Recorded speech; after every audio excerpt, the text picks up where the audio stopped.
evening and welcome to Glencoe Public Library's program on Chicago's greatest buildings, presented by Ellen Shubart. Ellen, it's so nice to have you back. There will be time for questions after Ellen concludes her presentation. Ellen Shubart is a Glencoe resident now, but she lived in Glencoe she's a Chicago resident now, but she lived in Glencoe for 40 years and, among other civic positions, served as the chairman of the Historic Preservation Commission and as a village board member for 8 years. Her career has included working as a teacher, journalist, and sustainable city planning advocate.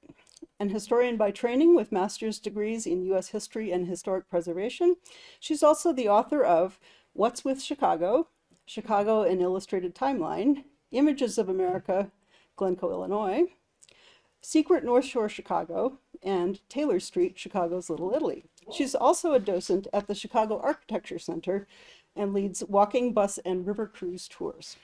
But tonight, Ellen's here to talk about her newest book, Chicago's Greatest Buildings, Skyscrapers, Landmarks, and Hidden Gems in the City of Architecture. It was published in September by Reedy Press, and it features photographs by Ellen's husband, and this is a very nicely produced book. You are welcome to purchase a copy after the presentation if you like. Ellen, it's great to have you back in Glencoe, and I will let you take it from here. Well, thank you very much, Grace, and it's great to be back in Glencoe. But I have to admit, I'm here every Wednesday. I'm part of the research team at the Glencoe Historical Society, so I'd love to see anybody who wants to talk about that sometime. But this is a fourth or fifth book that I've written about Chicago history, and they're getting more fun every time. So this book is called, as Grace said, a book of skyscrapers, landmarks, and hidden gems in the city of architecture. Okay, let's see if this is going to work. There we go. What you find in the book are skyscrapers. And if you ever want to know what a skyscraper is, it's actually a building that's 10 stories or more with an elevator. That's the official definition. Because we had at one time in Chicago, we had these great big grain elevators, and they went way up, but they didn't have the kind of elevator that you need in a skyscraper, which is one that will stop. It was the Otis Elevator Company that created that and made it available. And in Chicago, most of our skyscrapers were built after the Great Chicago Fire. Up until then, we were building downtown in a combination of wood and stone. We were building out in the rest of the city in wood. We were paving our streets with wood. We were making sidewalks out of wood, and that's why we burned. So after the burning, we said we have to learn our lesson, and today we are, and from there on, we begin to build skyscrapers. A lot of these are historic landmarks, and they can be landmarks in one of two places. You know, there are 2 seats here, Dan. If you want to come on over. Landmarks are Chicago landmarks are given landmark status by the Commission on Chicago Landmarks if they are 50 years and older and have a history of either being important for the architectural style, the architect who did it, the location, the history, whatever.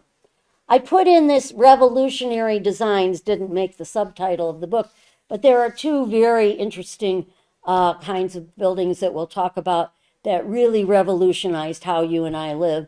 And then there are these things called hidden gems. And I found out when I started doing the press coverage of this that nobody wanted to talk about the skyscrapers or the landmarks. They only wanted to know what the hidden gems were. And I said to Richard, there are only a few hidden gems. How am I going to make everybody have something different? But it turned out that what they called a hidden gem, I thought was everybody knew about it. So there's lots more gems in here than I had anticipated. So what makes a building great? These are the greatest buildings. Some of them have to do with the adjective that you append to the building. It was the first, it was the tallest, it was the largest, it was the best. Others have to do with its style, it's the architect who did it, it's where it presents itself on the history of building in the city. And then the last thing is, I like them. No doubt about it. It's my choice. So if you're going to argue with me, we can talk about that afterwards. What else did I look at? Well, one of the buildings in there is the water tower, which you see on the right-hand side. This is an 1869 building by W.W. Boynton, who was one of the first architects in Chicago. And it's one of the 6 major buildings that did not burn in the fire. And I just put it in because I think it indicates what came before the fire and what kinds of things we had.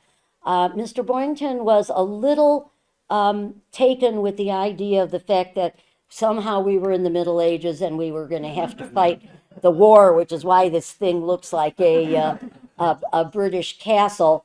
And I don't think they ever used the archer's windows in there because we just don't have guys like that. I tried to make sure that there were buildings all over the city. I think you all are aware of the Loop. You probably are aware of all those buildings on the river because most everybody takes the Chicago Architecture Center river cruise at least once in their life. But I did not take on all the churches, all the freestanding monuments, parks, sites. Each of those, to my mind, make up a separate book. There are just too many of them. So that's how I limited it. So let's start with soaring skyscrapers. Skyscrapers, actually, the way I think most people look at the term, you're not looking at 10-story buildings, 20, even 30, 40-story buildings. You're talking about the ones that are going above 70 stories. And these are probably the 4 most prominent ones, other than these are 4 of the most prominent ones. This one right here is sometimes called the Nuveen Building, but it's 233 West Wacker. It's right on the river. It curves just like the river. It's a Cohn-Pedersen-Fox design, and it's considered what we call postmodern, meaning it's after the steel and glass buildings of the 1960s and 70s. It has been hands down the most beautiful building on the river since it went up. Today, there are a lot more buildings that give it a run for its money, but it is still a beautiful building because it reflects the river, and you never know what you're looking at. Every time you look at it, it's different because the sun is somewhere else or the boats are somewhere else, and it casts a different shadow. This is Aqua. This is a 2009 building by Jeannie Gang. She's the head architect of Studio Gang. And those undulating balconies in concrete are unique. Some people say this is one of the most beautiful buildings in the city. It is a mixed-use building, meaning up at the top are condos, in the middle are apartments, on the bottom 18 floors is a hotel, the Radisson Blu, and then all the way around there's commercial and office and all that kind of stuff. This is one of the newest buildings on the river. This is 150 Riverside Plaza, done by Getch Partners. It's a 2017 building, and it's one of those new buildings that's very narrow. If you notice down here, it doesn't touch the ground. Only this touches the ground. And that's because it's between the river and the railroads. And they had to find a way to get that building up. And what they did is, in architectural terms, they cantilevered it. In other words, like my shoulder holds out my arm and I don't need a post. They have the building being held up without having a post go down. And they're using some very fancy steel that they purchased in Luxembourg, because we don't make that steel in the United States. I'm sorry, And then did you say the address was of that one? this one is 150 Riverside Plaza. The names that I'm using are the names that are given to the building. Some of them have names. Most of the newer ones have addresses because the post office doesn't like names. For example, this one is 850 North Michigan Avenue, but I'm sure you know it as the Hancock Building. And this is probably the one that starts the whole business. 1969, it's a Skidmore, Owings and Merrill building. And it is where we see the skin, the skeleton of the building. The building is being held up by what you're looking at. We're not hiding that behind stone or something else. And they have these huge braces to help them keep the building from swaying too much. And when they first built the building, the story goes, they were very leery of the fact that the people who were in the condominiums, which were the ones up on the top, would be very upset to have that big, long slab of steel in their windows. And instead, it turned out to be the selling point. I want that. I want that long steel in my room. It was a symbol. Anyway, this is probably one of the most favored buildings in the city. Lots of people think it's the tallest skyscraper in the city, but it's number 5. Okay, here are the ones that I'm sure you're aware of. This is the tallest building in the city, the Willis Tower. Most people still call it Sears. It's a 1974 building. When it went up, it was the tallest building in the world. It stayed the tallest building in the world for 20 years. Today, it isn't even in the top 20. That's because there are so many people who have built taller and higher. Not in the United States. There are only 2 buildings taller than this one in the U.S., but by architects from the United States who have buildings that are in places like the UAE or the Far East or something. This architect Bruce Graham is the architect. The guy who's really responsible for this building is Fazlur Khan. He was the engineer, and he was the guy who figured out how they could get a tall building that didn't sway so much that you could get sick in the upper levels. No developer is going to build a building that's going to sway so much that you can't be up there, because that's against the grain.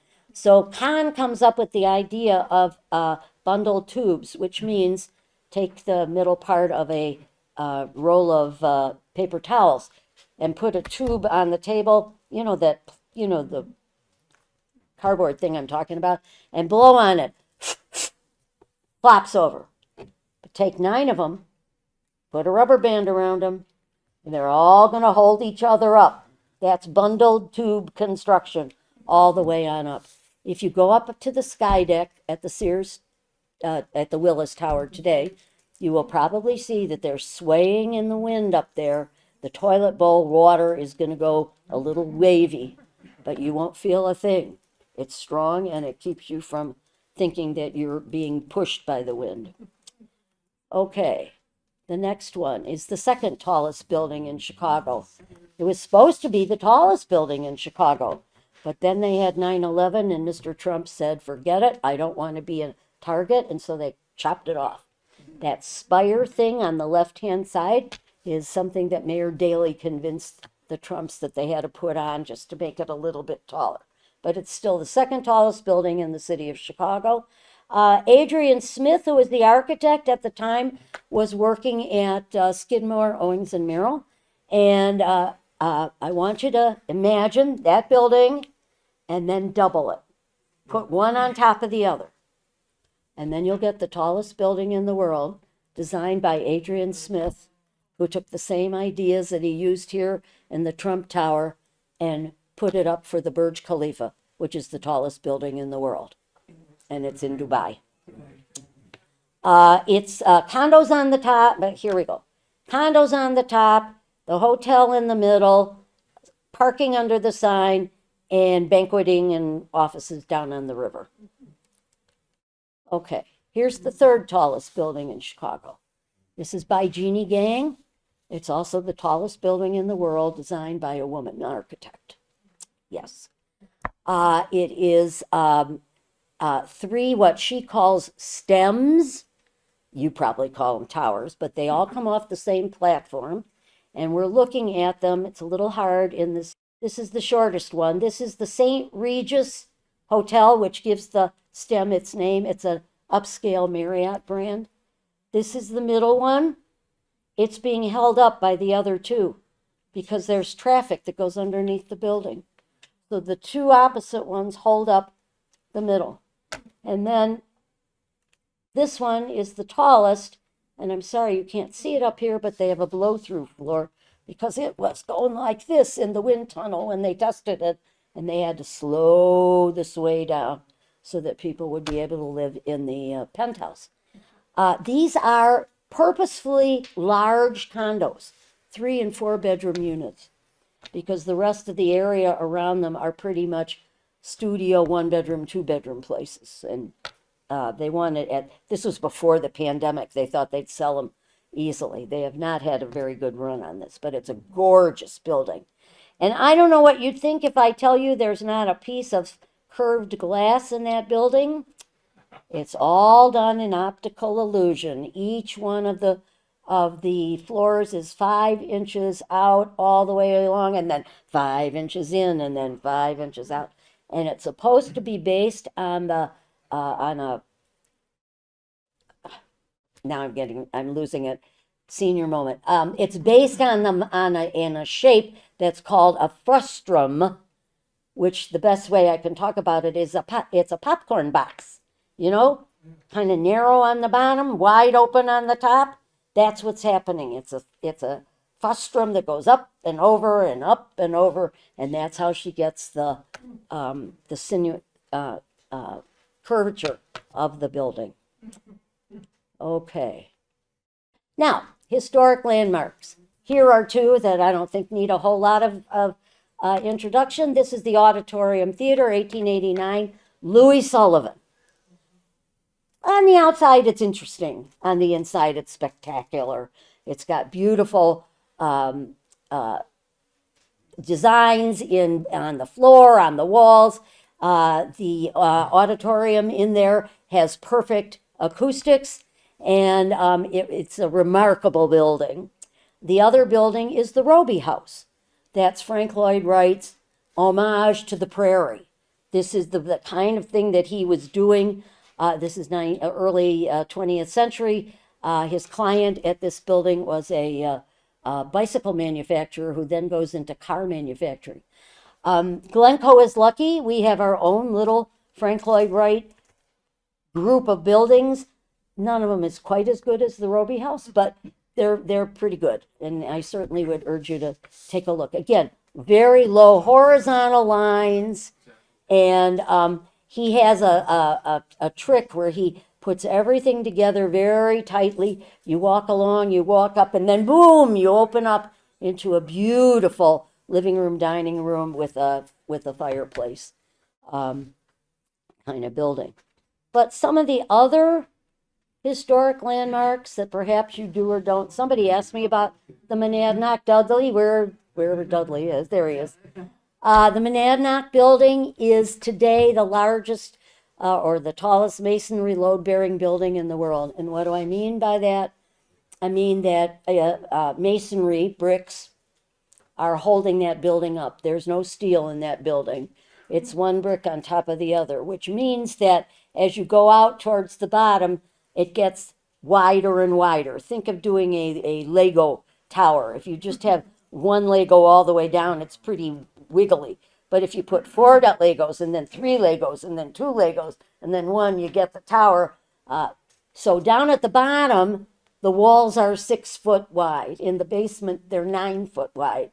But then it goes up and the building kind of curves in. But a lot of masonry load-bearing buildings aren't around anymore. So this one is one of the few that's still left. It's got a kind of a mixed up architectural history. The front that we're looking at, this is the north end, was designed by Daniel Burnham and his partner John Welburn Root. But the other end of the building, if you're familiar with it at all, has some steel framing in it, and it was designed by Halliburton and Roche. Okay, the Rookery. Maybe you've been to a wedding there, something. It's one of the most beautiful interiors in the city. This picture does not do it justice. No offense to Richard, but it's a little fuzzy here. It was designed by Burnham and Root. It was a transition building. It's got masonry load bearing on one side of it, and then on the other side, they've got some steel framing. But what is most spectacular about it is the Frank Lloyd Wright designed interior. It's the only place you'll see Frank Lloyd Wright in the downtown loop. He doesn't have anything because he was mostly residential. But this staircase and the gold design, it's fantastic, and he did it in 1909. The building is a big square donut with a hole in the middle where they have an atrium to allow air and light in, because of course, we're talking 1888. Nobody had big electric lights or any air conditioning. You needed air and light to come in. Okay. And then the Sullivan Center. You may know it as Carson's. You may know it as Target. But whatever it is, it's the Sullivan Center. Louis Sullivan designed it in 2 parts. The one that runs on Madison Street was the first one. It's got some very nice entrance. But the one that's really famous is the 1904 going around the corner. This is the top of the entryway. And I don't think I have to explain why that's exquisite architectural ornamentation. But it was one of the 7 sisters on State Street when the city of Chicago is beginning to become a retail center. Marshall Fields was the top notch, but this building, which was then Schlesinger and Mayer, was another one of the major retailers, where you needed wide open spaces so you could put out your merchandise, because it wasn't the general store anymore. In the general store, you went in, you said, I want a pair of gloves. The person behind gave you a pair of gloves. That's it. You took them. Was that or nothing? You go to a retail store now, a department store, these newfangled things, you could start looking. There were green gloves and red gloves and maybe pink and purple gloves and anything you wanted, and you flipped through them and you could decide what you wanted. Whole new way to shop. Mostly lost now for another whole way to shop, but we're going to go through. Okay, so I said at the beginning I was going to talk about revolutionary designs, and there are 2 really major revolutionary designs in Chicago history. One is the Chicago bungalow. The bungalow was initially, the word bungalow comes from India, where it was used for buildings that had porches all the way around the building. It's picked up in California, and they called them bungalows, and they had porches that wrapped all the way halfway or 3/4 of the way around the building. You get to Chicago, and porches are not exactly what we're into with our climate, and we enclose the bungalow. This particular bungalow comes from the south side of Chicago and is one of the earliest. But bungalows are built in the city from the 19-teens all the way up to the 1940s. And we have the largest bungalow belt in the city in almost the entire nation. Today there is a Chicago Bungalow Association, where they're helping people convert these bungalows, not convert them into anything else, but to convert them in terms of sustainability in heating and insulation and air conditioning and this kind of stuff. This particular bungalow is flat in the front. A lot of them come out and curve. A lot of them have art glass in the window. And a number of them are like this one, where they pop up on the top to get more space. A bungalow is a 1.5-story building. It's kind of shotgunny. You start with the living room, the dining room, the kitchen, and then adjacent to that are 2 bedrooms and a bathroom, and then you're done. And when people did that, it was fine, but then they started to want to have more space, so they push out mostly above them. I'm going to tell a story about this and how we ended up with this picture. There are 62 bungalow districts in the city of Chicago, and we could have picked any one of them, but Richard grew up in a bungalow. So we had to go back to South Shore and take a picture of a South Shore bungalow. Turns out it wasn't exactly the way he remembered. He thought it had a bay window in the front, and it didn't. But anyway, that's, as I said, these are the earliest ones. If you really want to see the largest variation of bungalows, Rogers Park is the place to go. That's where they've got the most in the most different styles. And then the other one is high-rise living. This is 86880 Lakeshore Drive. The architect here is Ludwig Mies van der Rohe. This looks like something that you've seen tons of. They are ubiquitous. The glass and steel building. Why is this such a big deal? Well, this was revolutionary when they went up. Nobody had seen anything like this before. Ludwig Mies van der Rohe came to Chicago from Germany. He was the last director of something called the Bauhaus. The Bauhaus was a school of modern art. It ran in Germany through the 20s. They taught things like modern art, modern textiles, draperies, upholstery, sculpture, and architecture. And the architecture that they were teaching was you don't need angels flying all over your buildings. You don't need flowers. You don't need all that stuff. Get down to the bare minimum, and the slogan was less is more. The building will stand on its own and show you its beauty just by standing there. The Nazis came into power in the 1930s in Germany, and that closed the Bauhaus. They refused, they said everything the Bauhaus did was degenerate art. As a result, everybody who ran the Bauhaus scattered around the world. Somebody went to Switzerland, a couple people went to France, a lot of them went to Yale and Harvard, and Mies comes here.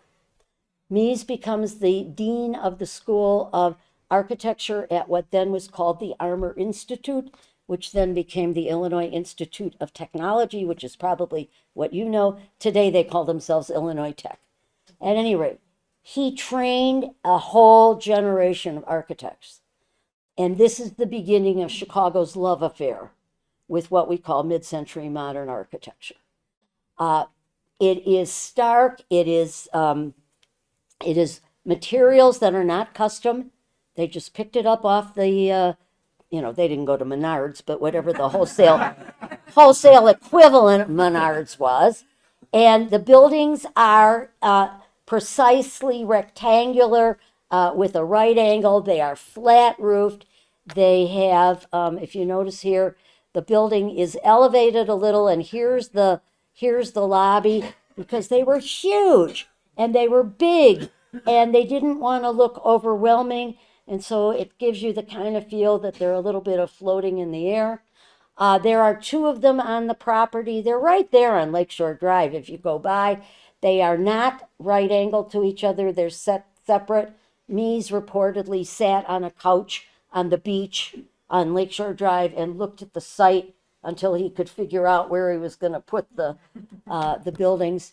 And this is the model for what we then see as a ubiquitous style across the country for at least 20 years, until people started saying, less isn't more, less is a bore. They're boring. And we go on to a new style and we start other stuff, something called postmodernism.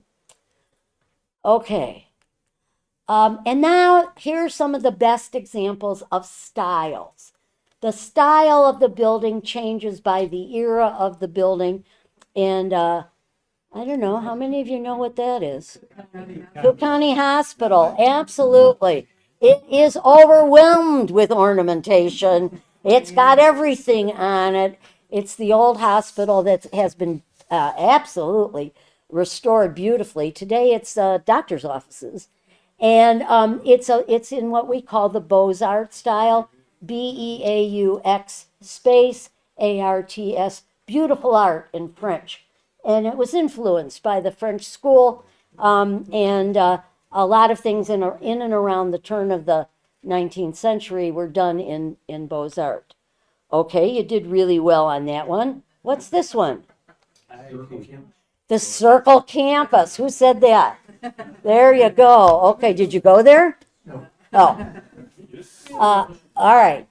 Couple of things about it. This is the administration building at the University of Illinois at Chicago. But as this gentleman said, it used to be called the Circle Campus. When it was the only university in the United States named after a traffic amenity. It was. Now it's called UIC. This was done by Walter Nitsch. This is a whole long story about how we got the UIC. It was on property that was being used for housing by the Italians, by the Greeks, by the Mexicans, but the University of Illinois had started a 2-year program at Navy Pier called Harvard on the Rocks. That was the joke. It was a 2-year program, and they decided that there was enough demand to have a University of Illinois extension here in Chicago. And Mayor Daley, this is the first Mayor Daley, Richard J., was determined that it had to be in Chicago. And there wasn't a big enough campus space in Chicago. If they had gone to the suburbs, there were lots of open air spaces. They could have built a campus, no problem. But he insisted that it be in the city.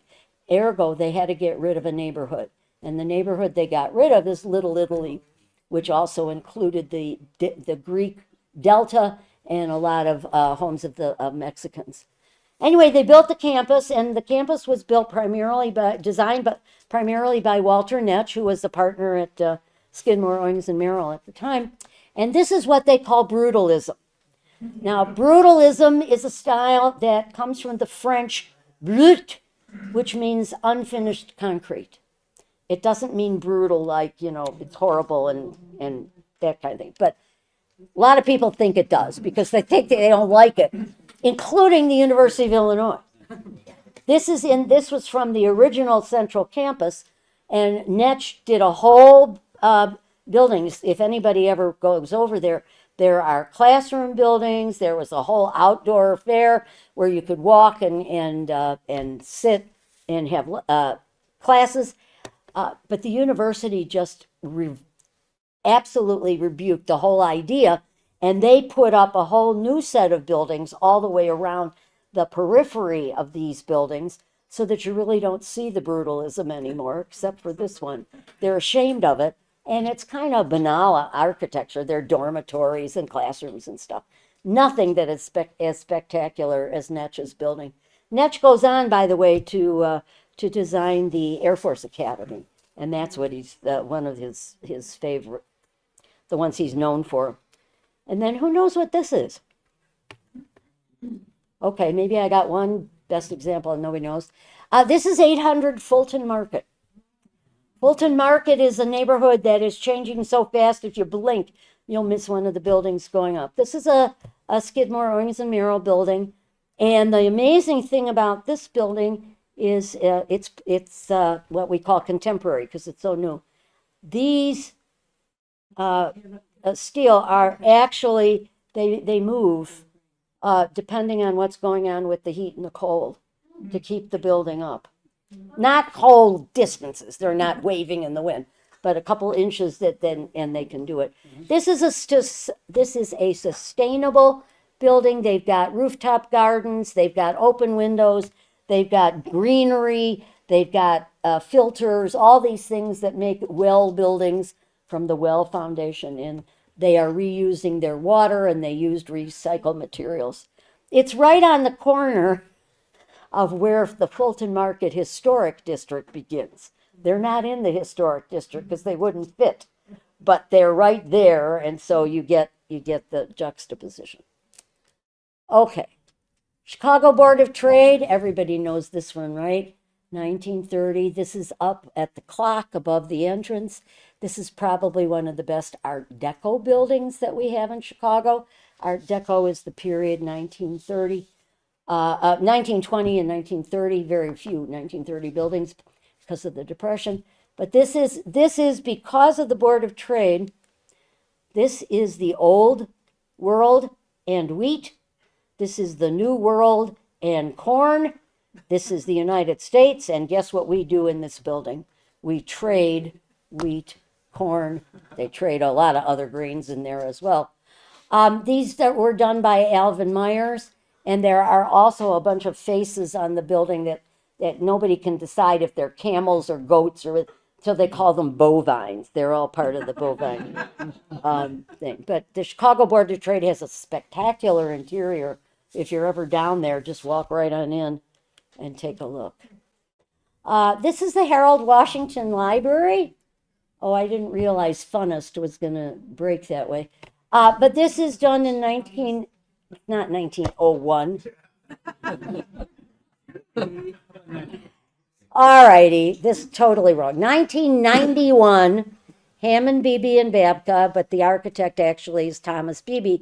This is the best example or the funnest example of what we call postmodernism. After all those buildings, the Mies buildings that were the steel and glass, steel and glass, steel and glass, people get to do a little more fun. And here, Mr. Beebe, who is a Chicago architect, goes back and does some of this kind of stuff, which is the fun part. This is the actual structural part in the back, and that is steel and glass. But this is brick, and these arches at the bottom, well, you can't see them real well by the trees. They're supposed to remind you of Louis Sullivan. These are owls. They're supposed to remind you of the fact that you're at a library and knowledge. The pediment here, which is the word for that triangular architecture element, is reminiscent of the Art Institute. And it's very hard to see, but they've got these wreath kind of things that have to do with the grain. They also have on there, there's a guy with big puffed out cheeks. He's the wind. It's got a little bit of fun. It's a little whimsical. It fits right in. It is in context with the rest of the city. It also happens to be the largest open stack library in the United States. I'm sorry, what was the wreathy type thing? I didn't understand the word you said. Say again? You said, what was the wreathy type part? Oh, the wreaths are supposed to be grains and Grain. all the things that are traded at the Chicago Board of Trade. I'm talking too fast, sorry. Now, hidden gems. I don't know how many of you have seen or heard of these buildings, but these really are my hidden gems. I think a lot of them. Now, the easiest one is this one. Know what this one is? Who said Rand McNally? Okay, it's not Rand McNally, but you're real close. It's printing. Donnelly, R.R. Donnelly, used to be R.R. Donnelly. It's where the white pages and the yellow pages were printed. I used to have to tell people on the boat what those mean, but I assume you guys know what the yellow pages and the white pages are. It's an Art Deco building. They've got a lot of beautiful medallions on the building to make an ornament. And today it's called Lakeside Technical Center because it is a data processing center. Donnelly is long gone, and it's one of the largest data centers in the city. It's right down in the area of McCormick Place. Okay, then this one. I doubt anybody knows this. This is somebody's private house. It's on Ravenswood, and it's designed by Doug Farr, who is one of the best sustainable architects in the city right now. And this is a net carbon zero building, meaning it takes all of its energy from. It's got solar panels. They flush with gray water that they retrieve. They have the light is such. They have radiant heating in the floor. It's geothermal. All of the things that you need to have so that you have no carbon footprint whatsoever. And it was done about close to 20 years ago now, but it's there. And then this is a building that I find very few people know because it's brand new. It's the Chicago it's a Chicago Park District headquarters building. It's in Brighton Park, and it's done by John Ronan, and it's in two semicircles that meet right here. So one of the semicircles is the field house for the area, and the other semicircle is the headquarters of the Park District, and it stands out in the middle of playing fields, ball fields, soccer fields, that kind of thing. And for all it's worth, they look like the grain elevators of the late 1800s. It's pretty interesting. Mr. Ronan loves to play with steel. I don't have a picture of the building But the Poetry Foundation is wrapped in steel that he did. And he also has one, another one that's in the book. He has a thing at IIT where they wrap the building and it looks like a pillow, but it's a bunch of silicate sheets and it breathes with the sun. You get more shade and less shade. Yeah, kind of an interesting building. Okay, what other hidden gems? Have you ever been here? Carl Schurz High School. Yeah. Dwight Perkins, 1921. It's a spectacular prairie style. I know it looks tall, which is not horizontal, but it's still got the elements of the prairie style. And there's a twin to it in Bowen High School. And the interesting thing, or maybe not so interesting, maybe sad thing about it is the case of geography. This one is on the National Register. Its twin is not. Its twin is in a black neighborhood. This is in a white neighborhood. Those are things that you come across when you do stuff like this. Do you have an address for that? No, I off the top of my head, I don't. It's in the book. I'll look it up. It's not in South Addison and Milwaukee. Cullen? That's right. No, sure. Schurz. What did you say? Addison. Madison, Milwaukee. Addison. Addison and Milwaukee. Okay. All right. Anybody know what this one is? It looks like carbon and carbide. That's great because it's in the same era with the same colors. It's Art Deco, but this is the Chicago Bee building. This is down in Bronzeville. It was the newspaper office of a newspaper called the Chicago Bee.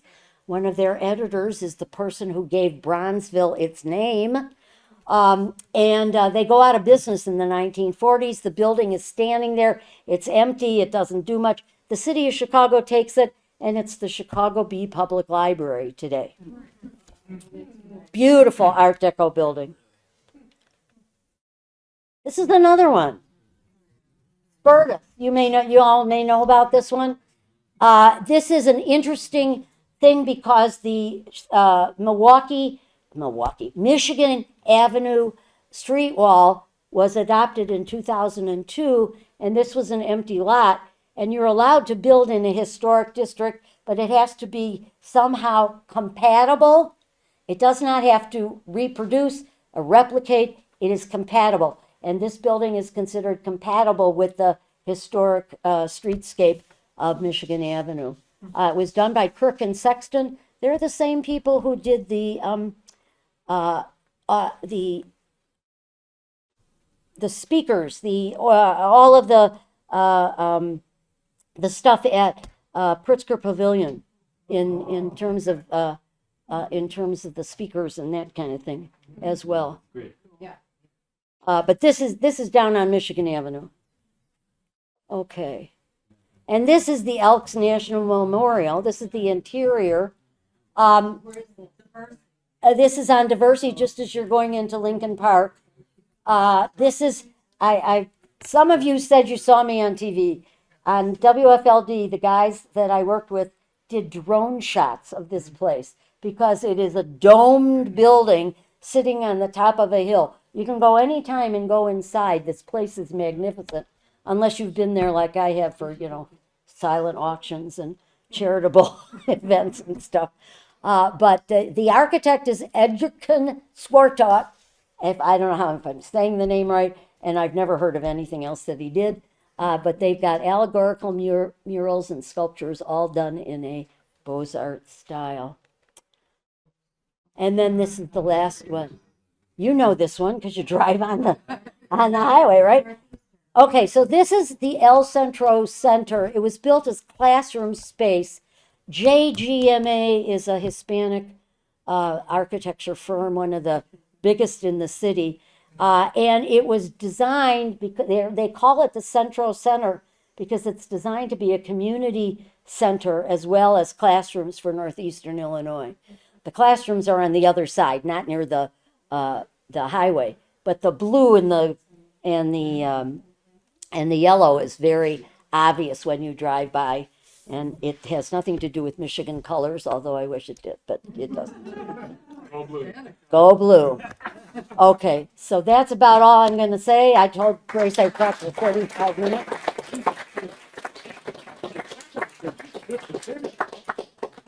Okay, so anybody got any questions you'd like to? Yes, sir. Did Niche also do the library at Northwestern, the addition, Yes, he did. and also at U of C library? The one at U of C is usually credited not to Netch, Regenstein, you mean? Yes, yes. Yeah, but just general SOM. I don't know what his role was there. I really don't. And then the Mansueto one is totally different. It's a different architect. Yes, sir. The building that's in your picture here, is it true that there's a garage on top? Of which building? The Jewelers Building? The Jewelers Building. It's Jewelers 35 Building 35 isn't in this slide. That's a picture. But yes, the Jewelers Building, 35 Wacker, was built to have a special parking operation because they wanted jewelers. And jewelers were afraid to walk around on the streets with their diamonds, that they would be ambushed and stolen and all that stuff. So you drove your car in, and they had an elevator system that took you and your car up to where your office was, and you could deposit your diamonds, and then they would take it and park it.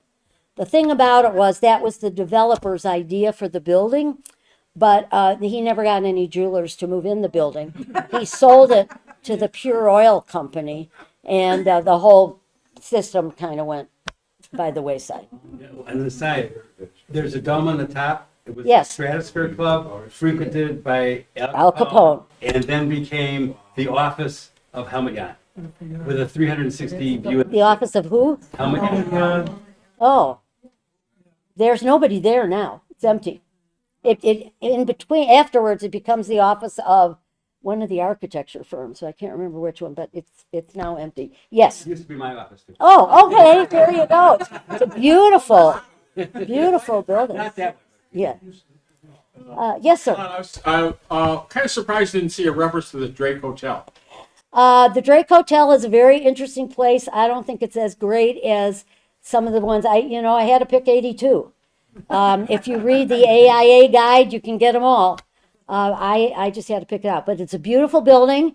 It was designed by Benjamin Marshall. Benjamin Marshall was a flamboyant, swashbuckling kind of guy, and the Drake is fantastic. But I would argue that the building itself, in comparison to the others that I have, is not as good. It's the interior that makes it. And if you go into the Drake, you can see that gorgeous interior. Benjamin Marshall was a Wilmette resident. He had a flamboyant place. They did parties and theatricals and all that stuff. Doesn't exist anymore. What? Like the Great Gatsby guy. Yes, exactly. He was the Great Gatsby of Chicago. Grace. Why did it have to be 82? Okay. I was afraid to.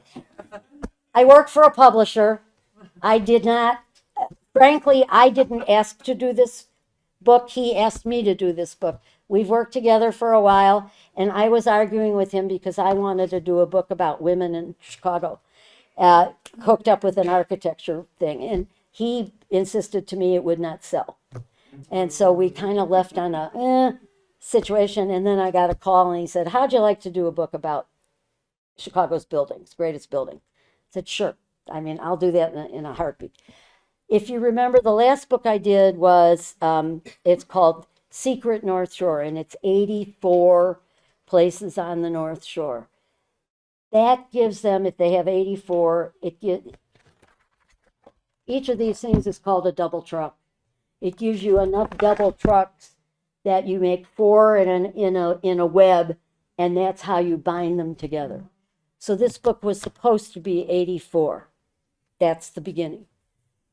When I did the book like I always do. I kept putting in all my my bibliographic sources and have the notes at the back, and it took up too many pages. So they said, you have to take one out. And I said, I'm not taking one out. Who has 83? That sounds weird. I want it to be even. So that's why it's 82. Which two did you take So who was out? the fall guy? All right, Who'd you cut out? which two did I take out? I took out the Gary Cromer adult center and high school prep, which is out on the southwest side. It's an interesting architecture, but it was very hard to get in to photograph because they had fences. I mean, they're in a very sketchy neighborhood, and so that didn't work. And the other one was the Powhatan apartments, which are on in Hyde Park, which are beautiful Art Deco buildings. But you always have to make choices. I mean, I have a cousin who lives in New York, took a look at the book and went, "Where's the First National Bank where I worked when I lived in Chicago?" Well, that's the Chase Bank today, but that's a little hard to photograph too because it's all under construction and they're redoing and so you got to make choices. That's all. I said at the beginning, these are my choices. Consider the post office? The old post office, it's in here. Yeah, I mean, all that you saw here is there, but there are 82, so there are other buildings, yeah. The old post office is fabulous, particularly the big lobby. That's all Art Deco. I'd like to tell how company I work for, we did a lot of the lead abatement and the gutting of the entire building. So I've been through the top to the bottom, and it's quite, it was such deplorable condition. It was, but I'm sure your company put it right back together. Somebody Oh, somebody else did, okay. Yeah. Yes, sir. Could you talk about the unique character of the Chicago two-flat, which I thought was really just a stacked bungalow? So we created this. It's kind of like that, and the 2-flat and the 3-flat are the other major working class, upper middle class housing that goes to the city, and then from the 3-flat you go to the courtyard buildings and stuff. But the 2-flat, maybe not 2 bungalows, I would say it's 2 units, was the best way for people who are starting out, mostly immigrants from various and sundry places, because you were on the main floor and grandma was upstairs, or vice versa. And then when your kid got married, one of them moved into the basement, and it's a whole family thing. And the front stoop was the neighborhood where like the Glencoe Library, it's where you meet your friends and everybody talks to everybody and stuff like that. So, yeah. Yeah. Were the bungalows also called shotgun buildings? No, a shotgun, because a shotgun goes straight back. A bungalow goes straight back, but it has the second portion of it where the bedrooms are. Shotguns are mostly in New Orleans. They're known you can shoot a gun through the house. That's why they're called shotguns. But a bungalow is a little wider. Couldn't be too much wider. Most of the lots in Chicago are 125 feet, so it's small. But It's mainly in Pilsen, the front to back. pardon? He's talking about. In Pilsen, I don't know about in Pilsen being front and back, but I do know about the up and down. A lot of them in Pilsen and some in not Chinatown, but Little Village. The houses, the sidewalk is at one level, and the rest of the house is down because when in the 1850s when they put in the sewers, they just put the sewers down, and then they put the street over it. And if you were below the street, too bad. So they all put in entrances at the middle. So they're the up and down houses. Yes, ma'am. Is there one area in Chicago today that's considered to be the most exciting area for building and young people for moving and Oh boy. one location? There's many locations, and each one of them has something else. I mean, Fulton Market is probably the most right now is the area that there's most building, both residential and commercial. The commercial being mostly restaurants and bars, but that's where that's happening. But if you go to Pilsen, they're very worried about too much gentrification. If you go into Bronzeville, they're building a lot of things on all those empty lots that were left in the area. The city is pushing for development in the south and southwest, and some of that is beginning to happen. It started with Lori Lightfoot and now is going on. If you go to Wicker Park, there's some development, although most of those are buildings that have already been there. But, you know, each one of them is different. Where is the worst where we're not building? Englewood, Austin. These places are not getting developed. We're losing people and stuff.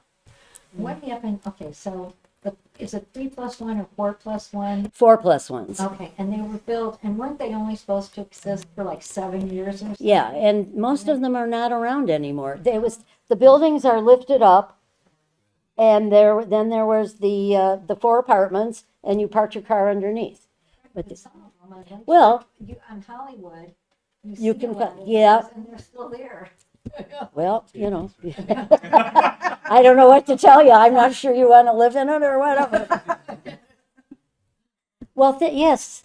If you were to design the Shubart Tower, what interior? to like make it permanent.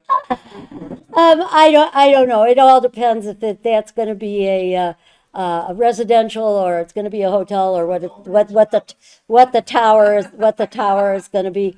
You know, today everything is luxury, something or other, and there's an amenity for every single thing. You put in everything. The more amenities there are, the more expensive the development is, and the higher they're going. I'm not sure I want to go that much higher. I'm afraid of heights personally, but they put in all kinds of things in all of these buildings. Everybody's got a fitness center. Most people have a swimming pool, some outdoor, some indoor, some both. Then they have wine cellars and libraries and a kitchen so that you can have a party that's because your unit's too small, but you can have it in their kitchen. They have conference rooms. They have golf simulators. They have study rooms. You can just go on and on. I even know of one of these high rises that has a farm room. If you buy your groceries, you know, you buy fresh vegetables from the farm, you can bring it into the farm room and wash off all the dirt so you don't have to take it to your unit. I might want to put that in. But I think people want, I don't know if I'm unique or whatever. People generally want views. They pay more for views. They want balconies. And you can see this either in the old buildings that have been adapted, reused, where they just slap the balcony right on the building, or when they build them in to the newer buildings, so they've got a loggia and they give a little bit of protection from the elements. Like balconies on the Aqua building. The balconies on the Aqua has balconies that look like a zipper. Are they on the Those are not balconies. These are balconies on Aqua. These are the balconies. Those are windows. Oh. They're undulating balconies. They're made out of concrete, and they were unique in that there's no break between them. They go into the unit, and it has the same concrete floor. It was a little problem. They had to do a lot of fixing because too many people had cold feet in the wintertime because the cold came right into the unit. But each one of those balconies was poured individually, and then they took the mold and then they winched it this way or this way, all computer generated. You know, it was done. And they say that the angle of the balcony gives you the most sun in January and the least sun in July, to keep your unit hot and cold the way it's supposed to be. And the aesthetics of the undulating balconies are fabulous, but they also keep the birds from flying in. So she did a remarkable job there. Writers Theater, wasn't the architect? Jeannie Gain. Jeannie Gain, same lady. Mm-hmm.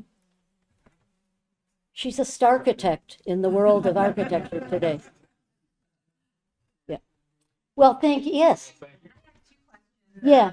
The Row building. Yeah. I heard that when it was built, I guess still, there were no garbage chutes. Yes. So we had to take the garbage. Yes. With them, the elevators? They had to do something about it, but no, they didn't have any garbage chutes when they were built. They also don't have washers and dryers in the units, which make them um, uh, less desirable than a lot of the newer ones. And at the beginning, you had to have your shades down to the same level so that all the windows in the building looked the same. There was a lot of rules at the beginning. And Mies didn't live in one of those buildings. He lived in a 1920s building a couple blocks away. And when people asked him why, he said, "Because I don't want to hear all the complaints." Just north of 860 and 880, there's another Mies look-like building. It's Mies. It's also Mies. 900, yeah. That Yeah. is a Mies building? Those two, there are two of them. One of them's got a big deck in front of it, and they sit perpendicular to each other. Yes, they are Mies buildings, and in fact, they improve a little. It's complicated, but if you look at the older buildings, on the end, the corner window is not quite the same as the windows in the middle. It's a little smaller. By the time you get to 900, they're all the same size.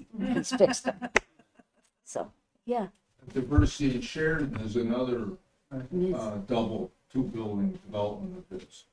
And the walls were only 2 inches thick. So everybody heard everybody else's arguments, huh? Yeah. Yes, your other question. Yeah, the Obama Foundation. Oh, it's in here. Think of it, and you think it's gonna revitalize the area? The Obama, it's in here. And in here, I say you'll have to wait till it's finished to see what you think. The man sitting next to you, who's my husband, thinks it's horrible. It's a very unusual design. It's very interesting to see how it looks. If you're there on a sunny day, the stone that's around that kind of squattish looking obelisk looks very nice. If you're there on a cloudy day, it looks awful. There is nothing yet done on all of the greenery and in the gardens and all that stuff that's going to get done, which will make a difference once it's done. What's happening in that area is it's becoming very expensive, and people are worried, so they've been passing all kinds of legislation to give more people affordable housing and that kind of stuff. But the first thing that happened is that there's a brand new 5-star hotel that's just got permission to go up there. So yes, the neighborhood is going to change. And it took away a lot of the back end of the wooded island area, which used to be up against Cornell. That's all gone. It's now a big island of its own. They've got a huge community center with a basketball courts and stuff like that. And then there are low areas that it's going to be where the public library is going to be, and that's going to be underground. And then there's a big playground and a sledding hill, and then the monument building, the museum building. And I understand the only one that'll have any admission is the museum one. And it is not a library. None of it is. It is the Obama Center, not the Obama Presidential Library. Okay, we're out of time now. Yeah, okay, thank you.